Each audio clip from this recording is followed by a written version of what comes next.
Thank you for coming. I'm really amazed. I'm absolutely amazed that so many people want to come and listen to me. I have something here. And for those of you who have been in my classes, you know that I hate sitting on the stage. I never do that. So, last lecture, if only I could find it. There it is. Yes, 2017. Anna, did you say wisdom? Jeez, you lost out on that, didn't you? I'm Phil Stevens, and I have been asked to give this lecture. I'd really like to thank Joe. He let me know with lots of time. Was it Monday afternoon, wasn't it? Yes, so I've had a good 3 days to do this. It only took me a few minutes, as you'll probably realize at the end. So I asked him, what should I talk about? And you probably know that if you go to any kind of party or gathering, certain things you should never talk about. Politics is one thing. That's flogging a dead horse. Let's not go anywhere near that one. And religion's another one. So the question is, what on earth am I going to talk about? And obviously, we could talk about the NCAA. That's always a good one in this place. Let's be honest now, you know, they did really well last year. And if you've ever been in a knockout tournament, you know how difficult it is. One and done, that's it. They did well this year, not as well as we wanted them to, but that's okay, they did very well. So without those three things, what the heck am I going to talk about? And of course, I was told by my wife, and for those people who are old enough, who are married, you realize that if you have a significant other, if he or she tells you something, you do it. She said, what do you know a lot about? So I said, well, that's obvious. It's really a matter of talking about me. So am I going to talk about me? Why would you want to be bored? I mean, let's be honest. So I'm not going to talk about me. Thank God for that. I'm actually going to talk about you, even though I know hardly any of you. And for those of you who voted for me, I'll see you afterwards. Because many of you are going to graduate school. Many of you are going to medical, dental school, law school. Wonderful, great, fabulous, good luck. But ultimately, at some point, you're going to have to go out to work. And as you know, it's a four-letter word. It's stuff that people are not supposed to talk about. You're going to need a job. No, you won't. You won't need a job. You'll need a career. Oh, gosh, now everything's gone down, right? So what I'm going to tell you about is ideas for getting a job, a career. Because last summer, you had a job. And for most of you, and I have kids who are slightly older than you, and you may have seen them on the flashing screen up there, they used to get jobs in the summer. And their single goal was to earn money. And they did it very well, I'm very pleased to say. Because then when they'd ask me, I said, don't you have any other money? Aren't you sort of going to work for some reason? So we talk about what you need to do. What do you need to get a decent career and a decent job? The first thing you have to concern yourself about is what you're good at. Now, I'd like to think over the last 4 years, you've explored enough, and maybe you realize what you're good at enough. You know, that's good. And the problem is, you see, that in my other life, I'm a soccer referee. And I'm also an instructor, which is fine. And I go out on Saturday afternoons or Sundays, and I referee soccer. Did anyone ever do that? Soccer games? Yeah. Why do you call it soccer? Yeah, why do you call it soccer? Everybody else in the world calls it football. But you call it, oh, you don't know. Yes, that's right. Yeah. I do. I'm not going to tell you. So, and so there, even though I just met you. So I go out and do this, running around. Last weekend I did 3 games and I ran 11 miles. Wow, I got paid for it, it's okay. So, but the reason I bring this up is because you have to know what you're good at. And unfortunately, we have these really annoying people called helicopters. Whenever you do a game, and it could be little kiddie games of 7 years, and I generally don't do those, or 19-year-olds, you have these parents hovering over them like helicopters. And you can almost hear the blades going, tuk, tuk, tuk, tuk, tuk, tuk, tuk, tuk, tuk. And as a referee, when you blow the whistle, you have at least half the people yelling at you. And that's what it's like in this society. If ever you get to a point where you're going to make a decision, you're up for derision. Get used to it. That's what happens. I'd like to think I'm a pretty good soccer referee. I kind of got to a level that's, if I'd got to the next one, I would have been on television and doing, big pro games. I had to retire because my hips went out, so I just take it easy these days.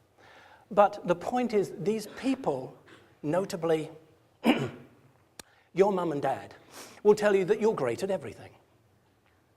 They're lying to you. You're not. But there are certain things you're good at. And that's what your job is, initially, to find out what you're good at. I was a swimmer. I went to a school that was really on the cutting edge. It did two major things. It was called the Cavendish. It was in Hemel Hempstead. I was born in London. You may have noticed that because of, the way I talk. Some people think it's cute. It's the way I talk.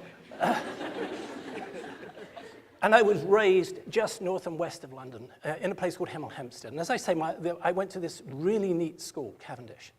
And they wanted people to do science, biology, right? Okay, biology, that's good, and sport. And I was a jock, as you can see. I did almost every sport. I played rugby, soccer, football. But I was a swimmer. And I was a good swimmer. Now, how can I say that? Well, it's very easy. I can stand and say it. But the point is, when you are a good something other, you have to be able to measure it. My parents were from Wales. Here, I bring the map up because there's Wales there. My dad was from Swansea, which is down here somewhere. And my mother was from Tregaron, which is right in the middle where nothing goes on. And because they both came to London and they got married, had children, I'm one of them, I was now allowed to participate in the Welsh Swimming Nationals. And I got second in the freestyle 100. And as I remember, I think I got second in the 4x100 individual medley. And I was asked to swim for Wales, and that was great as a kid. Oh, I was 13 at the time, and I was in the either under 16 or under 18, I don't know. That was great. I loved it. I loved to swim. And I was good at it. Gosh, what a blessing. The other thing you have to concern about is what you love to do. I love to swim. What time do I get up? What time do I get to Villanova? 5:30. This morning I was here at 5:15. You can go to the wildcard office. Why? Because I used to be a swimmer. I used to get up at 4 o'clock, walk to school, uphill both ways, same stuff. And I used to swim. In fact, nobody knew. I had a key. Get in by myself and swim. I loved it. Up and down, up and down, up and down, up and down, up and down, up and down. We had a pool in our school. It was really like a concrete puddle. It was maybe 20 yards long. But I would swim up and down, up and down, up and down. And when I got bored, I'd go down and up and down and up and down and up. And in those days, it was wonderful. And I used to swim for maybe 2 or 3 hours before classes. And we didn't have, do we have any swimmers here? Do you have those cute little goggles? Oh, they look nice. And you can get all different shapes. No, we didn't have those. And when you got out, oh my goodness, my eyes are killing me. And then you'd look at the light and it had a halo around it. It was horrible. And you'd sit in class, you get what we used to call a chlorine attack. My God, that hurts. But I loved it. I was good at it and I loved it. When I was about 14, I told my parents I was going to quit because I wanted to go to college. I wanted to go to university. You should understand that, and I can only talk about when I went to college, very few people went. Single-digit percentage of the entire population. It's increased since, apparently. I looked it up. It's 27% now. But the point is, and the reason it was so difficult to get to college, is because in those days, you could not go because you're a swimmer, or a basketball player, or a football player. Basically, you had universities that were essentially full of what we call presidentials. And all the money came from the government. And the first thing they wanted to do was kick you out, so they wouldn't have to waste their money on you. There was an old saying when you went to college, that you'd sit down in this huge, much bigger, this huge hall, all the freshmen would sit down. And some people would have to stand at the back. And they'd say, you know something, don't worry. Look to your right, look to your left. One of you will go. 30% of the people were kicked out freshman year. They were wrong for me. It was 40. I managed to stay. And so in that way, I was in a position where I could be in a situation where I could do what I want to do. And I see that it's changed. For many of you, what you love to do? Video games.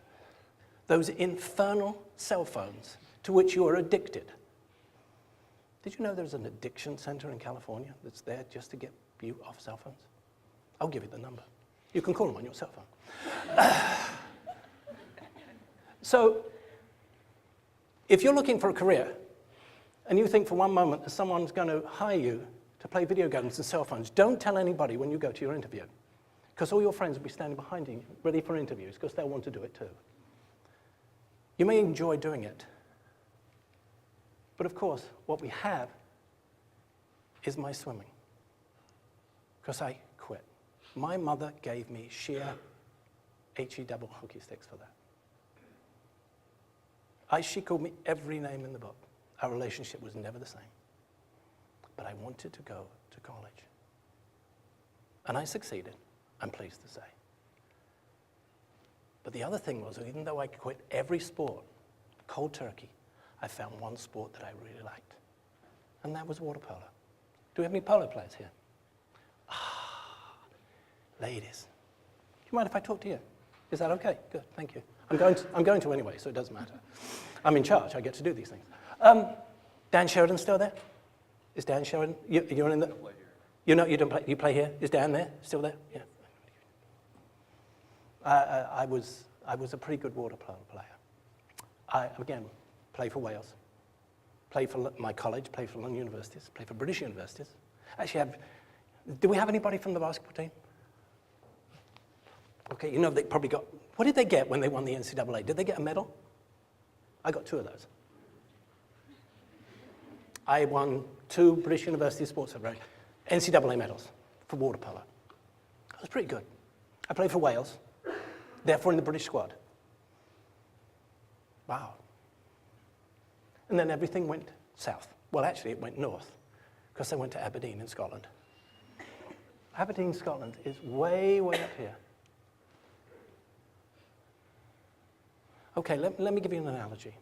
Let's just say you all live in Philadelphia. I know that right now you do, but you may disperse in a few weeks' time. And maybe you've gone as far as, say, Connecticut, because I play water polo in Manchester and Birmingham. How would you like to go to the Hudson Bay? Oh, you don't know where that? How about northern Maine? How about North Dakota? Lived there for 3 years. I'm sure it's a very nice place. I've never been there. But I sure as heck wouldn't want to go.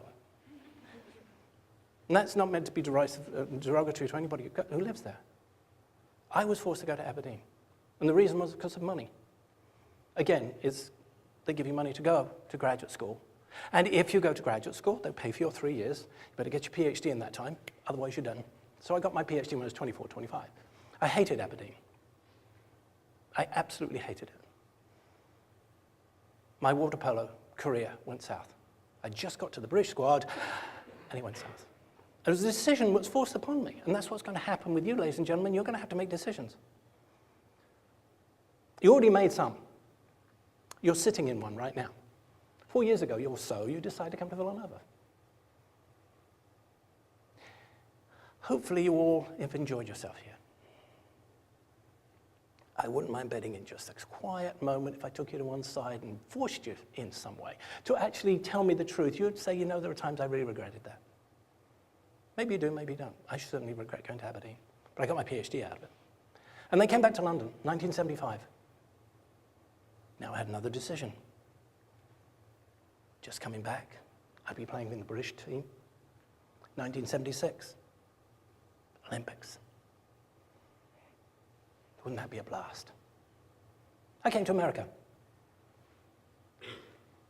But the point is, when you have something that you are good at and you love to do, you have something that nobody else has, and that's passion. When you get interviewed, yes, you're going to give your resume and you're going to do everything, but when they don't, I'll be honest with you, they really don't care about your resume. They've already looked at that. You passed that bit. They want to see passion. They want to see what makes your fire goes, what makes your eyes water. That's what they're concerned about. Yeah, I want to talk across the table from you maybe, but it's passion. And my dad used to tell me all the time, if you want to sweep the streets, I'll buy you the best broom I can, and off you go. Because you had passion, that's what you want to do. But that, in and of itself, is not enough. There's one more thing you need. Money.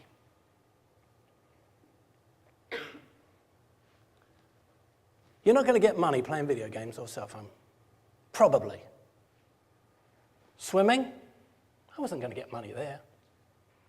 My dad owns a sports shop. He wanted to expand it. But a little like Dick's, Sports Authority, that kind of place. I didn't want to do that. Water polo. I've been to almost every European country.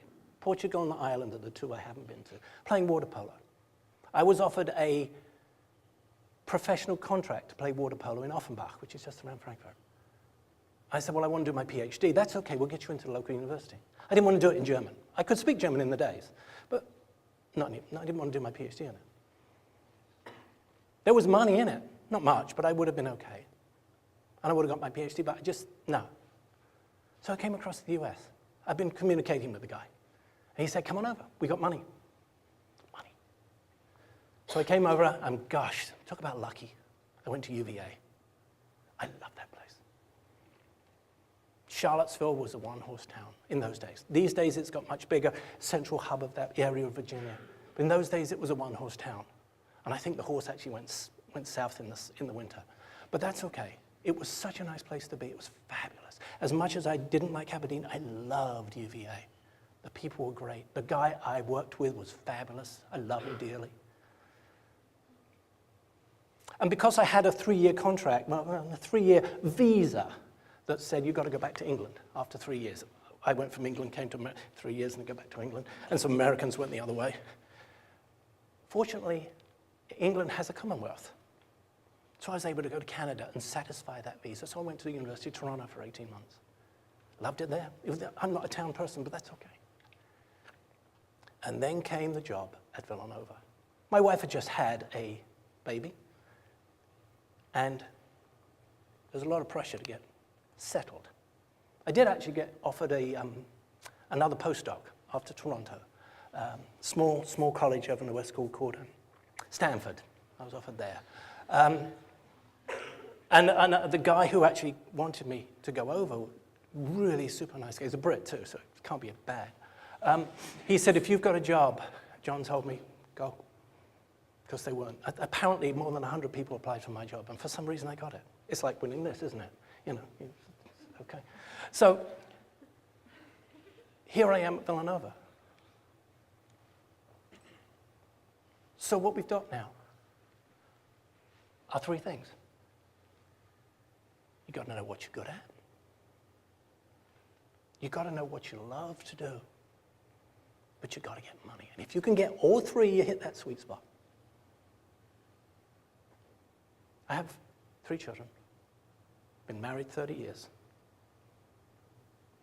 Andrew, we got anyone from the business school here? Andrew graduated from business school. He's in sales. He loves it. He loves the challenge. And he loves to get where he wants to go. And he gets paid for it. He's got the sweet spot. My older daughter, Emily, she's a teacher. When she was 3, she used to make her brother and sister sit down, walk around with a ruler and tell them to do tests and stuff like that, and grade them. She also had dolls that had to go in exactly the right order. They used to think she had ADHD, but she didn't. She just liked things in order. And that's exactly what she does now. She is born to be a teacher, especially first grade and kindergarten. Sit down, shut up, and get on with your work. That's what she used to say to her brother. She said it to her kid. She maybe not done exactly those words, but that's what she does. She loves it. She's apparently very good at it. Hey, she's got a job. And she gets paid for it, not much. But she says to me that she gets paid in hugs, and they tell her she's beautiful every day. My youngest, Laura, is a nurturer. Do you have anyone from, just a couple of people from nursing? Yeah, you know, come over there? Yeah. don't worry, 20 days, graduation, you people are completely out of hand, and I applaud it. It's great. I can't wait.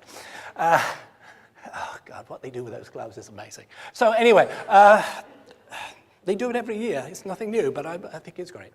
Laura graduated from nursing school here. She was a nurturer. My wife was told when she was younger that she couldn't have any pets. They were allowed to have a dog, I think it was, and that's it. She'd be kind of, walking back from school, she'd pick up a cat and bring it home, and they'd say, go, put it back, and off you go. So my wife was never allowed any animals. But my daughters were then, there was compensation there. My wife and I came to a pact, which means she told me what was going to go on.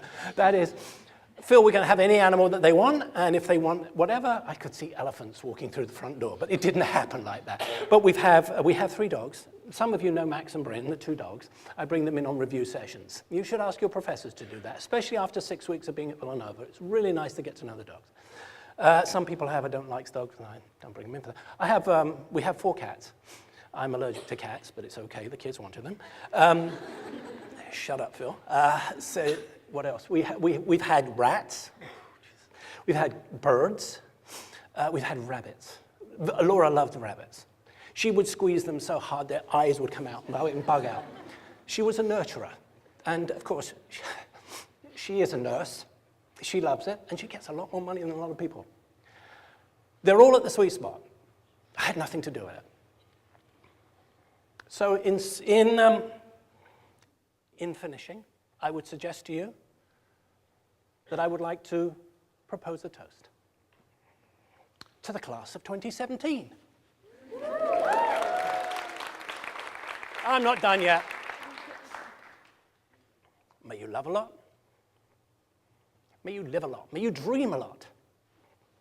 May you find your sweet spot. Thank you for your attention.